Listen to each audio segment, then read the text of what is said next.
Hello everyone, welcome back to the channel. आज बच्चों हम जो स्टडी करने वाले हैं या क्विज सॉल्व करने वाले हैं वो रिलेटेड है लाइंस एंड एंगल्स से। ठीक है। अगर आपने ये 31 क्वेश्चंस को सॉल्व कर लिया तो आपका कोई भी कॉन्सेप्ट ऐसा नहीं रहेगा जो लाइन और एंगल से छूट जाए। यानी कि ये 31 क्वेश्चन को अगर आपने सॉल्व कर लिया तो लाइन और एंगल्स के सारे कॉन्सेप्ट आपको समझ में आ जाएंगे। तो स्टार्ट करते हैं अपनी क्विज को। जैसा कि आप देख रहे हैं मेरी स्क्रीन पे question number 1, what is the straight angle. बच्चों, स्ट्रेट एंगल क्या होता है? जब हम दो लाइंस को स्ट्रेट वे में जोड़ देते हैं तो वहां जो एंगल बनता है उसको हम कहते हैं स्ट्रेट एंगल। देखते हैं, मान लो कि एक लाइन मेरी है ये और दूसरी लाइन है ये। अब इन दोनों का जो इंटरसेक्टिंग पॉइंट है यहां पर है, करेक्ट। अब यहां पर किसी भी स्ट्रेट लाइन पे कभी भी कोई एंगल बनता है तो वो बनता है 180 डिग्री का, करेक्ट। तो आंसर हो जाएगा अपना बी, 180 डिग्री। नेक्स्ट क्वेश्चन है बच्चों, what is the measure of right angle. यानी कि राइट एंगल की माप क्या होती है? हम सब जानते हैं राइट एंगल की माप होती है 90 डिग्री। ओके, तो इसका आंसर हो जाएगा first A, 90 degree. Next question है बच्चों, what is meant by complementary angle. यानी कि कॉम्प्लीमेंट्री एंगल का मतलब क्या होता है? यानी कि कॉम्प्लीमेंट्री एंगल वो एंगल होते हैं जिनको अगर हम ऐड कर दें तो उनका जो सम होता है वो 90 डिग्री आता है। तो इसमें ऑप्शन दिया हुआ फर्स्ट ऑप्शन है हु सम इज 90 डिग्री, तो यही हमारा आंसर हो जाएगा।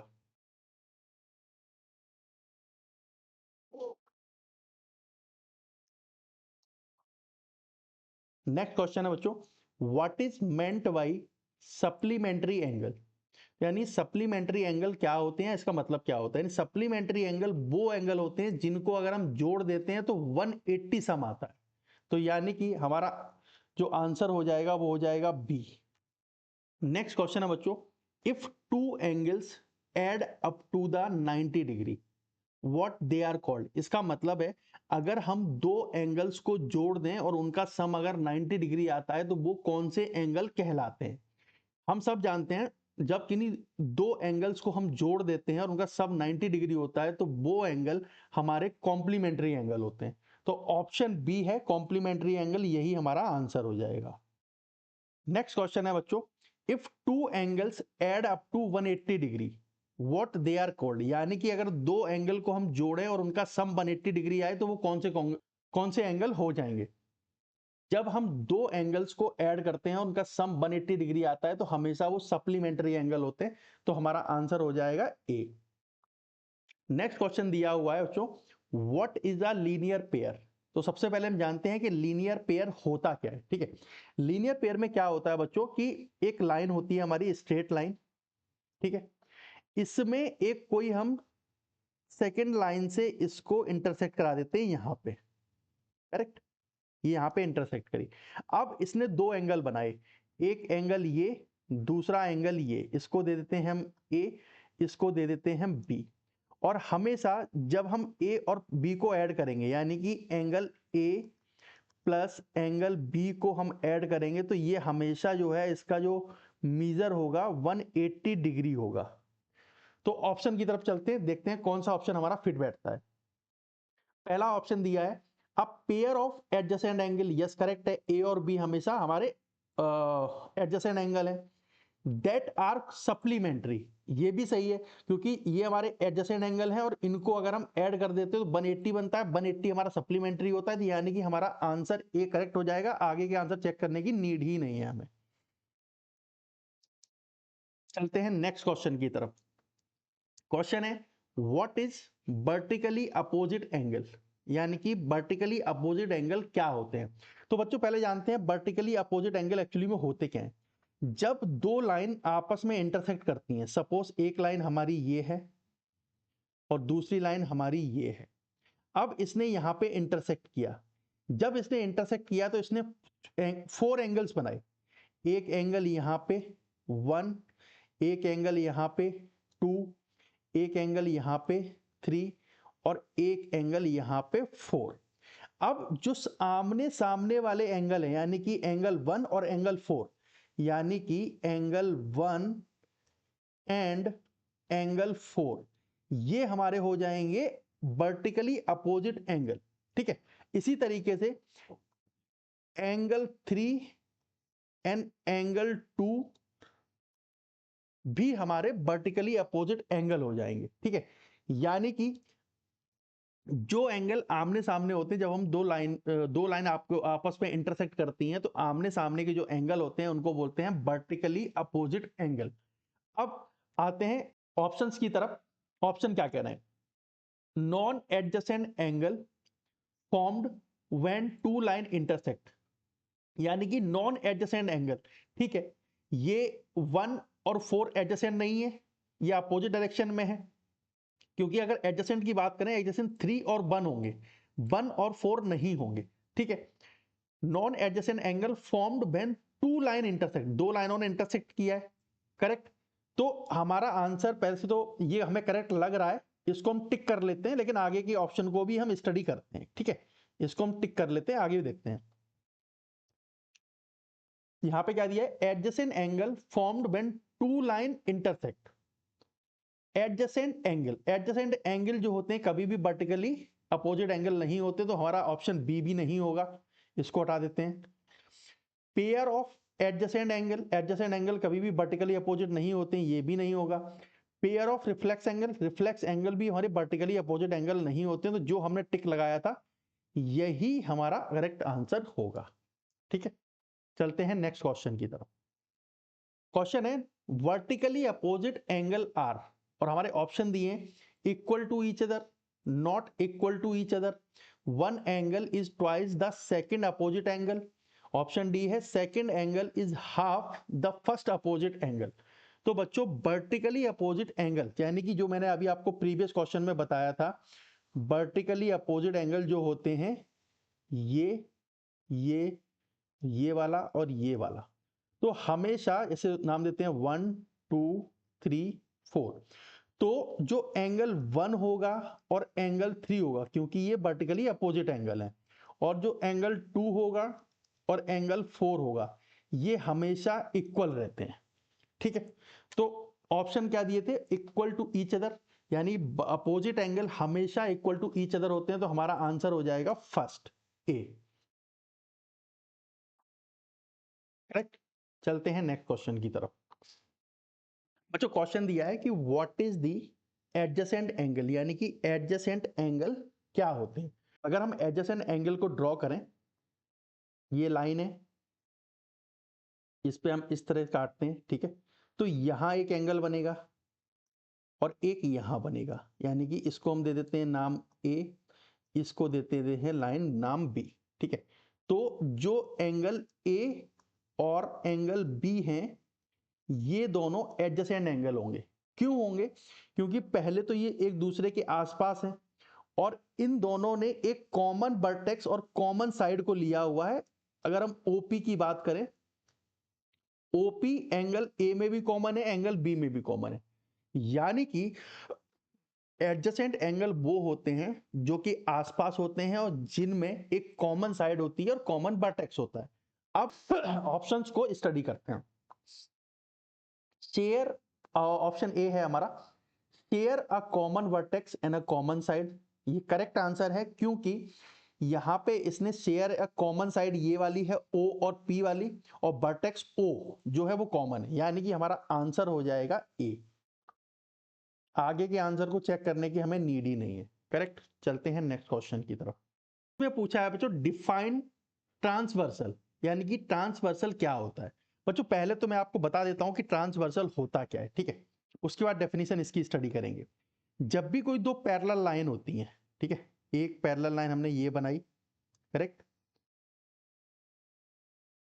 और दूसरी एक लाइन ये बनाई जो कि आपस में पैरेलल है, करेक्ट। अब इन पैरेलल लाइन को एक थर्ड लाइन ने इंटरसेक्ट कर दिया, करेक्ट।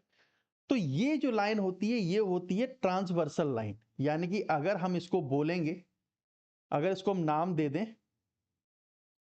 इसको दे देते हैं हम P और इसको दे देते हैं Q, तो जो हमारी PQ लाइन होगी ये होगी transversal line, correct. Transversal line होगी। अब ये ट्रांसवर्सल लाइन क्या करती है? देखो ट्रांसवर्सल लाइन पहले तो ये हमारे एंगल्स बनाती है, 1 2 3 4 5 6 7 8। पहला पॉइंट क्या आता है, इसने हमें 8 एंगल्स बनाए, 8 एंगल्स, करेक्ट है। अब इसमें आगे क्या आते हैं, इसमें कॉन्सेप्ट आता है करस्पॉन्डिंग एंगल्स का, अल्टरनेट इंटीरियर एंगल्स का एंड कंजिक्यूटिव एंगल्स का। ठीक है, तो इसमें करस्पॉन्डिंग एंगल कौन से होते हैं?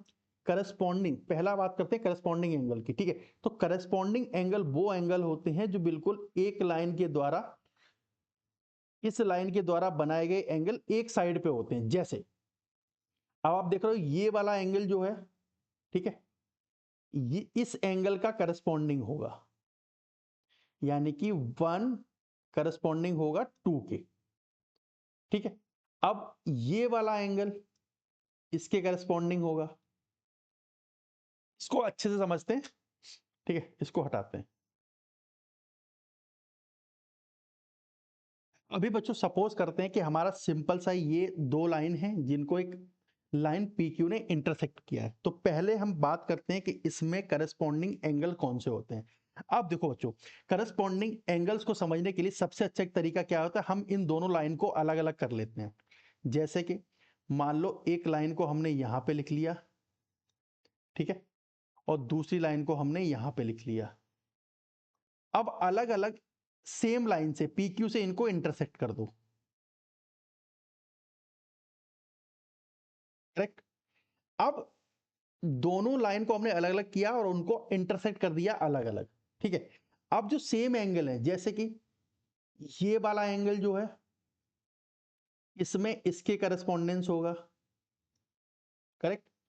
अब ये वाला एंगल जो है इसके करस्पॉन्डेंस होगा। अब ये वाला एंगल जो है वो इसके करस्पॉन्डेंस होगा, और ये वाला एंगल जो है वो इसके करस्पॉन्डेंस होगा। यानी कि अगर हम इसको 1 देते हैं तो ये भी 1 होगा, अगर हम इसको 2 देते हैं तो ये भी 2 होगा, अगर हम इसको 3 देते हैं तो ये भी हमारा 3 होगा, इसको अगर हम 4 देते हैं तो ये भी हमारा 4 होगा।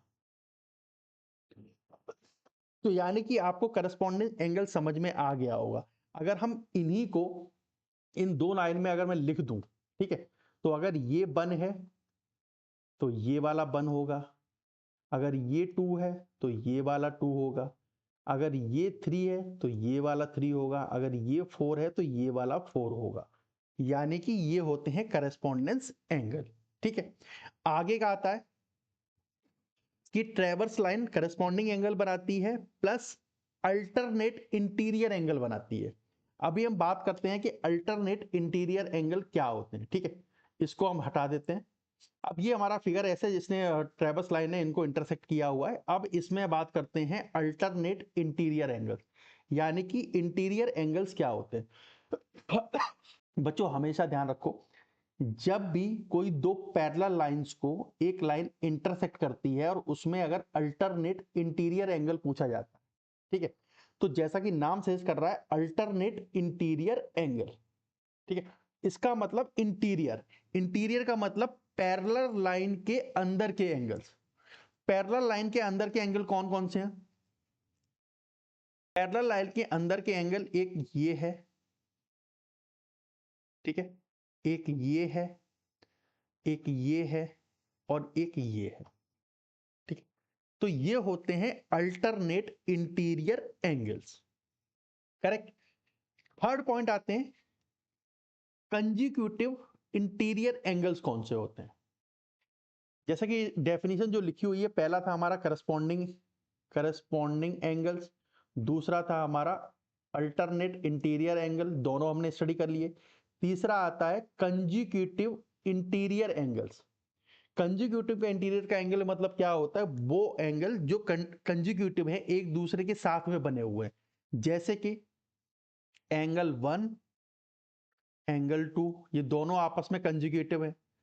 एंगल 3, एंगल 4, ये आपके कंजिक्यूटिव एंगल है। ठीक है, अगर हम बात करते हैं यहां पे ये वाला एंगल, ये वाला एंगल, ये दोनों कंजिक्यूटिव होंगे, यानी 5 और 6 कंजिक्यूटिव होंगे।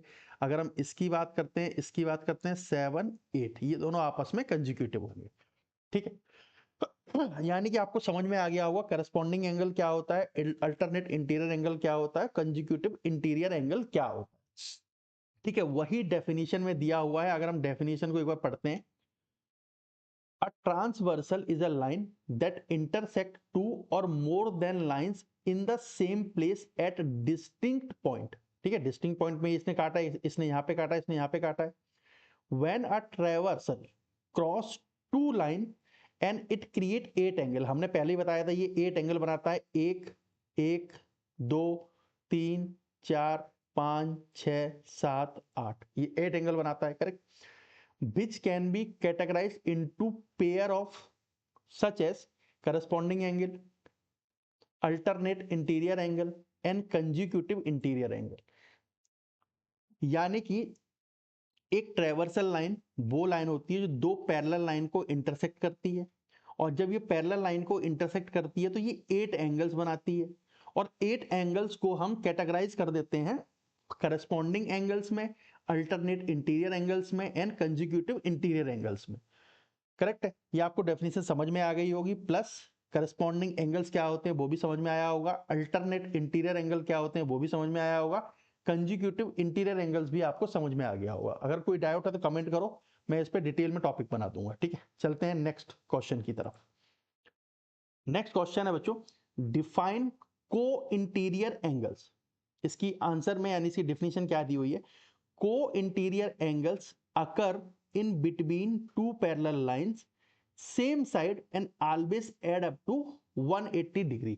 यानी कि को इंटीरियर एंगल वो एंगल होते हैं जो दो पैरेलल लाइन के बीच में सेम साइड पे बनते हैं और जिनका सम जो है 180 डिग्री होता है। ठीक है, इसको चेक कर लेते हैं।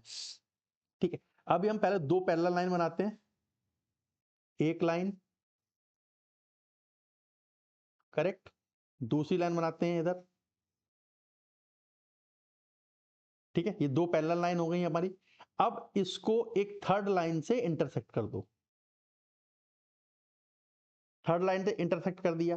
अब को इंटीरियर एंगल हमेशा दो पैरेलल लाइन के बीच में बनते हैं और सेम साइड पे बनते हैं, यानी कि ये पैरेलल लाइन है, इसके बीच के एंगल क्या हो गए, ये हो जाएंगे और सेम साइड, यानी कि अगर ये और ये एंगल को देखा जाए, ये दोनों सेम साइड पे हैं, तो ये दोनों आपस में को इंटीरियर एंगल होंगे, और जिनका सम यानी कि ए बी, अगर हम angle A plus angle B को करेंगे तो इनका सम जो आएगा हमेशा 180 डिग्री आएगा। ठीक है, अब एक ये एंगल हुआ और एक ये एंगल हुआ, ये भी आपस में को इंटीरियर एंगल होंगे क्योंकि दो पैरेलल लाइन के बीच में सेम साइड पे बने हुए हैं। करेक्ट, आई होप आपको को इंटीरियर एंगल समझ में आ गया होगा। चलते हैं नेक्स्ट क्वेश्चन की तरफ। जो नेक्स्ट क्वेश्चन है, sum of two co interior angles when line are parallel, यानी कि टू को इंटीरियर एंगल्स का सम कितना होता है जब लाइन पैरेलल है। जैसा कि मैंने अभी प्रीवियस क्वेश्चन में आपको बताया था, कोई भी टू इंटीरियर एंगल का सम हमेशा 180 डिग्री होता है, तो आंसर हो जाएगा हमारा बी 180 डिग्री।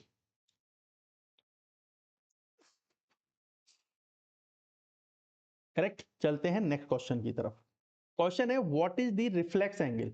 बच्चों यानी पूछा है कि रिफ्लेक्स एंगल क्या होता है, पहले हम समझ लेते हैं उसके बाद आंसर्स पे जाते हैं। पहला ऑप्शन देख लेते हैं। ऑप्शन है greater than 180 degree, less than 360 degree, greater than 90 degree, less than 180 degree, greater than 45 degree, less than 90 degree, greater than 270 degree and less than 360 degree.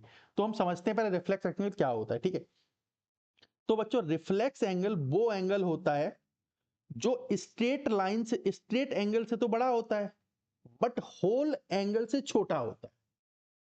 यानी कि स्ट्रेट लाइन से बड़ा है यानी कि 180 से बड़ा होगा, करेक्ट, और होल एंगल से छोटा होता है यानी कि 360 से छोटा होता है। यानी जो एंगल बनेगा हमारा वो यहां पे अगर देखा जाए तो यहां पर बनेगा, यानी कि 180 से बड़ा होगा। ठीक है, और ये कंप्लीट हो जाता है 360 यहां पे, और ये 360 से छोटा होता है। तो ऑप्शन में दिया हुआ है greater than 180 and less than 360। तो ये करेक्ट आंसर है, क्योंकि रिफ्लेक्स एंगल हमेशा 180 से बड़ा होता है और 360 से छोटा होता है। तो आंसर हो जाएगा हमारा ऑप्शन ए। ठीक है, चलते हैं नेक्स्ट क्वेश्चन की तरफ। नेक्स्ट क्वेश्चन है बच्चों, what is the measure of full rotation. यानी कि अगर हम किसी को रोटेट करके फुल रोटेट कर देते हैं, ठीक है, तो वहां पे जो एंगल बनता है उसका मेजर क्या होता है। जैसे कि हम यहां देखते हैं, अगर मान लो कि कोई हमारा एक 90 डिग्री मान लो एक लाइन है, करेक्ट। अगर हम इसको स्ट्रेट लाइन बनाएंगे तो यहां पे कितना बनेगा, 180 डिग्री बनेगा। ठीक है, अगर हम इसको रोटेट करके यहां ले आए, यहां पे, यानी कि इस टाइम जो कौन सा एंगल बनेगा वो इसने पूछा है। तो जब फुल रोटेशन होता है तो हमेशा यहां पे एंगल बनता है 360 का, 360 डिग्री का। तो आंसर हो जाएगा हमारा ऑप्शन डी, 360 डिग्री। करेक्ट। चलते हैं नेक्स्ट क्वेश्चन की तरफ। इसमें बच्चों पूछा है which one of these are perpendicular line. तो सबसे पहले जानते हैं परपेंडिकुलर लाइन क्या होती है। परपेंडिकुलर लाइन वो लाइन होती हैं जो आपस में मिलके 90 डिग्री का एंगल बनाती हैं। यानी कि दो लाइन जो आपस में मिलके 90 डिग्री का एंगल बनाती हैं वो परपेंडिकुलर लाइन होती हैं। अगर मान लो हमने इसको ऐसे किया और 90 डिग्री ऐसे होता है, करेक्ट, और यहाँ पे जो बनता है ये 90 डिग्री होता है, और ये जो है स्ट्रेट लाइन होती है, करेक्ट, स्ट्रेट लाइन होती है ये। तो यानी कि यहाँ पे ऑप्शन 1 दिया है, इसमें स्ट्रेट लाइन है, करेक्ट, यहाँ पे 90 का एंगल बना रही है ये। तो हमारा हो जाएगा option A correct answer. Correct. चलते हैं नेक्स्ट क्वेश्चन की तरफ। इसमें दिया है बच्चों, if one angle of a linear pair is 50 degree find the other one. यानी कि लीनियर पेयर का अगर कोई एक एंगल 50 डिग्री दिया हुआ है तो दूसरा एंगल क्या होगा। मैंने आपको बताया था लीनियर एंगल में, यानी लीनियर पेयर में दोनों एंगल का सम हमेशा 80 डिग्री 180 डिग्री होता है। अगर मान लो कि एक एग्जांपल के थ्रू इसको लेते हैं, एक लाइन है, यहां पे एक लाइन ने इसको इंटरसेक्ट किया है, तो इसका पूरा जो एंगल है ये हो जाएगा 180 डिग्री। ठीक है, बट इसने एक एंगल दिया है, चलो मान लेते हैं ये वाला एंगल दिया है इसने कितना, 50 डिग्री।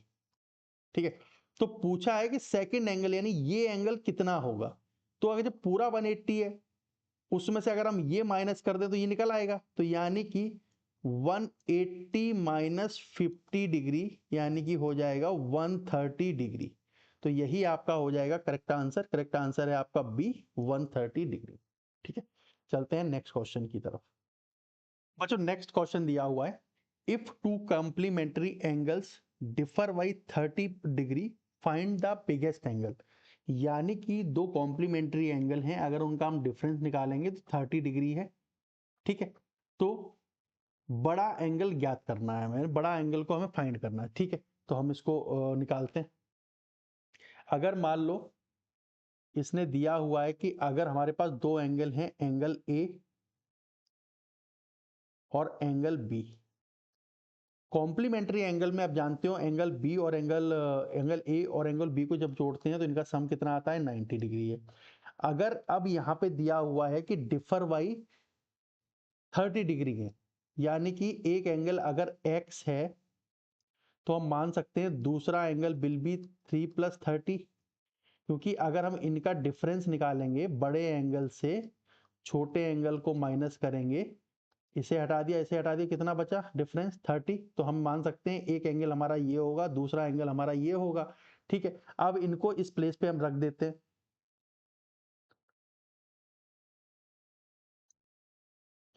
तो यहां पे अगर हम लिखेंगे इसको, यानी कि x प्लस 30 इक्वल टू 90, ये क्या हो जाएगा, यही हो जाएगा 2x प्लस 30 इक्वल टू 90। अगर हम इसको सॉल्व करेंगे तो ये हो जाएगा 2x इक्वल टू 30 उधर जाएगा, 90 में से 90 में से माइनस हो जाएगा तो बचेगा 60। ठीक है, इसको फर्दर हम आगे डिवाइड करेंगे तो x इक्वल टू 60/2 यानी कि 30, यानी कि एक एंगल हमारा कितना आ गया, 30 आ गया। अगर x मान लो हमारा 30 है तो दूसरा एंगल क्या था, दूसरा एंगल था हमारा x प्लस 30, तो दूसरा एंगल हो जाएगा 30 प्लस 30 इक्वल टू 60, और यही हमारा बिगेस्ट एंगल है। ठीक है, तो आंसर जो हो जाएगा, हमारा आंसर हो जाएगा सी। करेक्ट। चलते हैं नेक्स्ट क्वेश्चन की तरफ। नेक्स्ट क्वेश्चन है बच्चों हमारा, if two supplementary angles differ by 40 then find the biggest angle. जैसा हमने प्रीवियस क्वेश्चन किया है सेम क्वेश्चन ये करेंगे, बस इसमें डिफरेंस क्या है, इसमें दिया है सप्लीमेंट्री, प्रीवियस क्वेश्चन में दिया था कॉम्प्लीमेंट्री। सप्लीमेंट्री एंगल वो एंगल होते हैं जिनको अगर हम जोड़ते हैं तो उनका सम आता है 180 डिग्री। ठीक है, तो इसको हम चेक करते हैं। अगर मान लो कोई हमारे पास एंगल एक हो गया x, लेट एक एंगल है हमारे पास x, तो दूसरा एंगल हो जाएगा x प्लस 40। ठीक है, हम जानते हैं कि दोनों एंगल का सम होता है 180 डिग्री, तो यानी कि x plus 40 equal to 180 degree. इसको अगर हम सॉल्व करेंगे तो कैसे होगा, ये हो जाएगा 2x plus 140 degree equal to 180। Correct. अब हम 2x यहाँ रखते हैं और 40 को उधर ले जाते हैं, तो यहाँ पे कितना रह जाएगा, 140 रह जाएगा। करेक्ट। इसको हम x निकालते हैं तो x हो जाएगा हमारा 140/2 यानी कि 70, यानी कि x हमारा 70 आ गया। तो जब हमारा एक एंगल है x इक्वल टू 70, तो दूसरा एंगल हमारा कितना होगा, यहाँ पे हमने जो एज्यूम किया था x प्लस 40, तो यानी कि 70 प्लस 40 इक्वल टू 110 डिग्री। यही हमारा बिगेस्ट ऑप्शन हो जाएगा, तो option number C will be the correct answer. ठीक है, चलते हैं नेक्स्ट क्वेश्चन की तरफ। ओके, क्वेश्चन दिया है, if one vertical angle is 65 what is the opposite angle. बच्चों हम जानते हैं कि जब दो लाइन आपस में क्रॉस करते हैं और वर्टिकली जो एंगल बनते हैं वो आपस में बराबर होते हैं। अगर वन वर्टिकल एंगल 65 डिग्री है तो सेकंड अपोजिट एंगल भी 65 डिग्री ही होगा, यानी कि इसका आंसर हो जाएगा ए।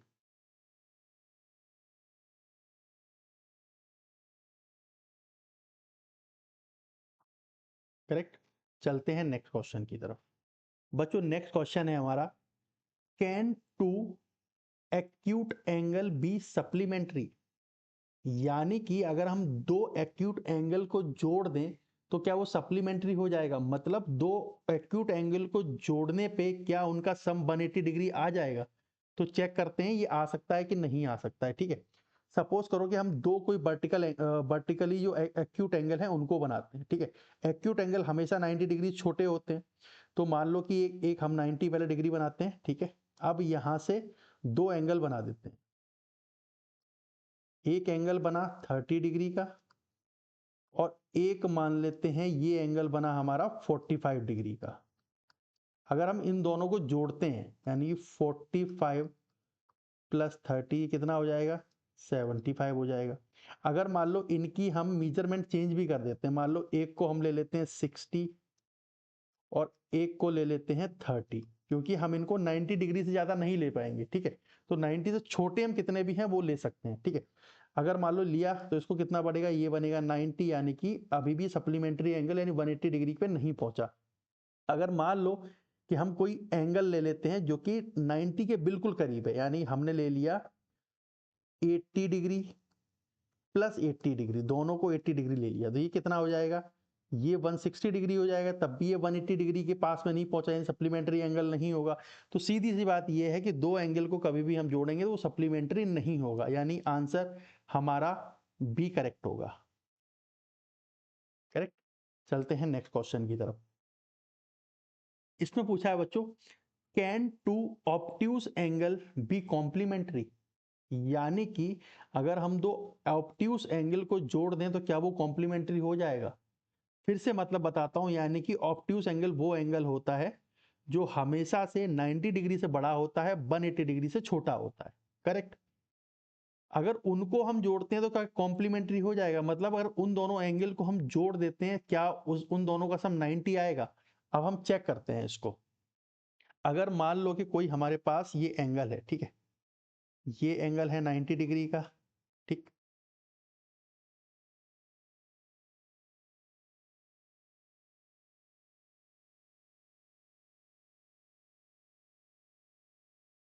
ठीक है, अब यहां से हम ऑब्ट्यूज एंगल बनाते हैं। ऑब्ट्यूज एंगल वो एंगल होता है जो 90 से तो बड़ा होता है लेकिन 180 से छोटा होता है, तो हमेशा एंगल यहाँ पे बनेगा।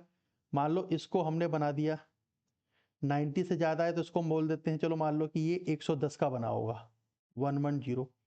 एक और बना देते हैं, ये हमारा हमेशा ज्यादा ही रहेगा, इससे इससे ज्यादा है तो यानी ये 112 का हो, 120 का हो जाएगा, ठीक है। इन दोनों को अगर हम जोड़ेंगे 110 प्लस 120, हमेशा कितना होगा? ये 230 हो जाएगा, ठीक है। यानी कि ये कॉम्प्लीमेंट्री से ज्यादा है, यानी ये ग्रेटर देन है 90 डिग्री से। तो यानी कि हमेशा ध्यान रखो बच्चों, जब भी कोई टू ऑब्ट्यूज एंगल को जोड़ेंगे तो कभी भी वो कॉम्प्लीमेंट्री नहीं होगा। तो आंसर हो जाएगा नो, यानी कि ऑप्शन बी, करेक्ट। चलते हैं नेक्स्ट क्वेश्चन की तरफ।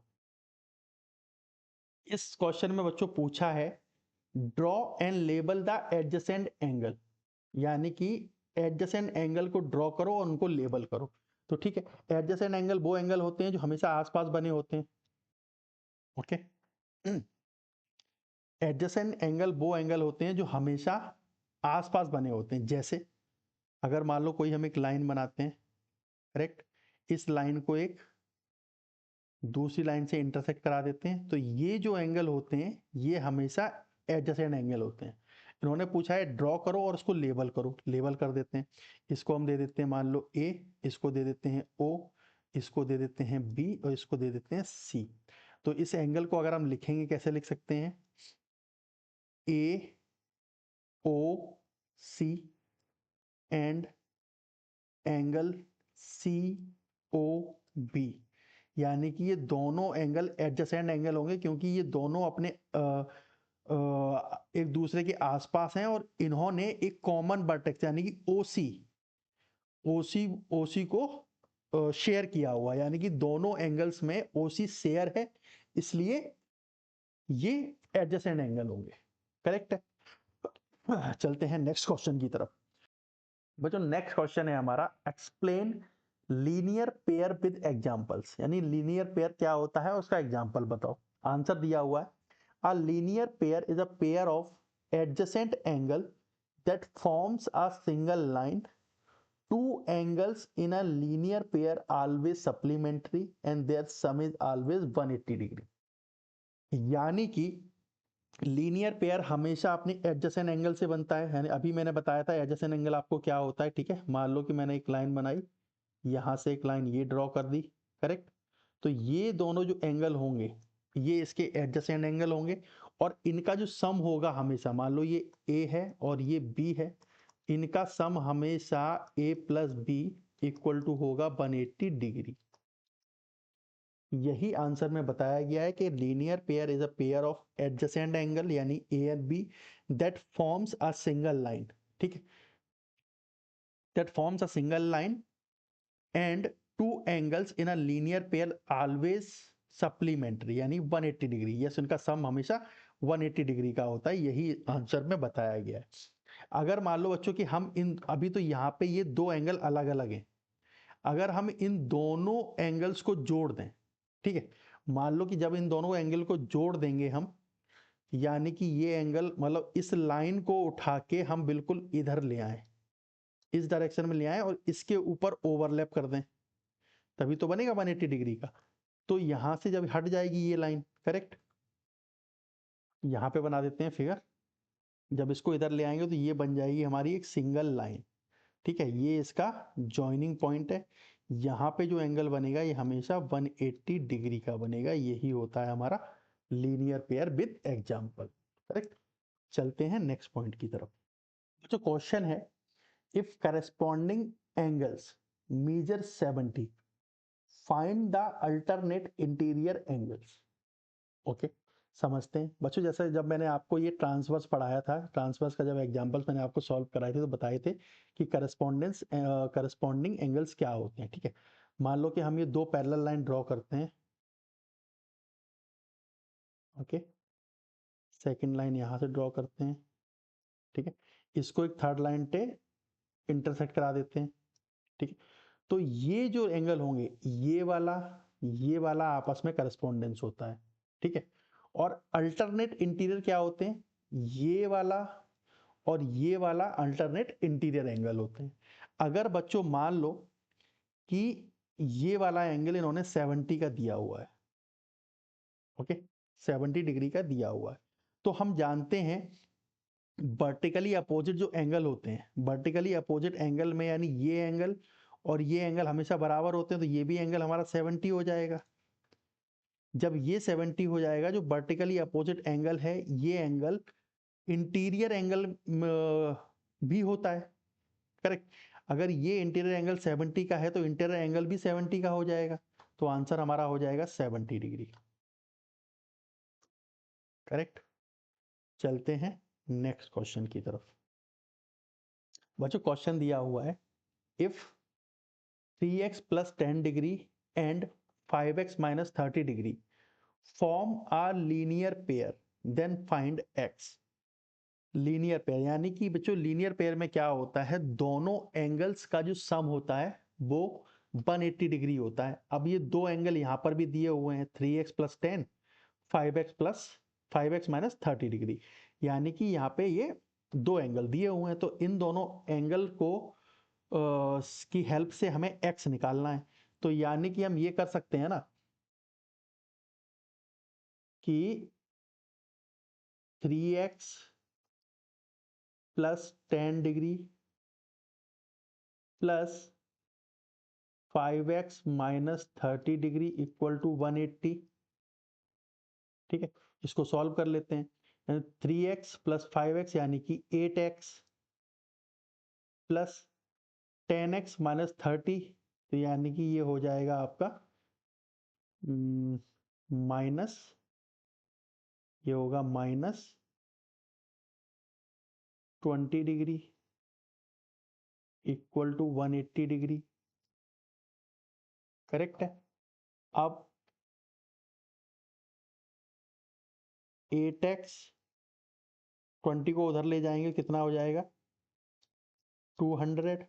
Correct, x divide by 200 divide by 8, तो x की वैल्यू क्या आ जाएगी, 8 दूनी 16। करेक्ट, बचा कितना, 4 बचा, 8 पंजे 40, यानी कि 50 डिग्री। तो जो x की वैल्यू बच्चों हो जाएगी वो हो जाएगी हमारी 25 डिग्री।